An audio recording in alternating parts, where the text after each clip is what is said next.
একটি কাঁঠালের আর একটি আমের। দুজনের মাঝে ছিল এক অদ্ভুত বন্ধুত্ব। ধীরে ধীরে তা রূপ নিল ভালোবাসা। আমি কিন্তু ফলের রাজা, সবাই আমাকে ভালোবাসে।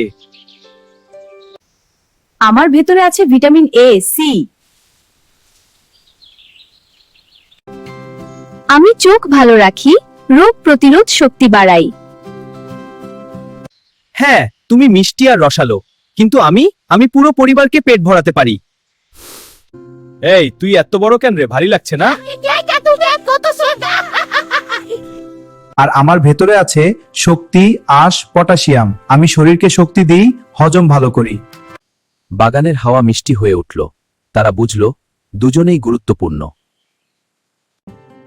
একদিন কিছু বাচ্চা বাগানে এসে শুধু আম পেড়ে নিয়ে গেল, কাঁঠাল কষ্ট পেল। মন খারাপ করো না বন্ধু, মৌসুম বদলাবে, তখন তোমার সময় আসবে।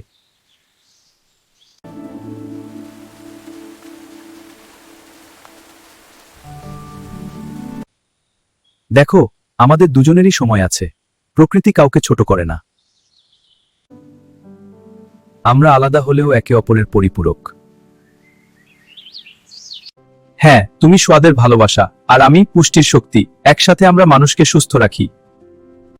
এই পৃথিবীতে কেউ কারো থেকে বড় নয়, প্রত্যেকের নিজস্ব গুণ আছে।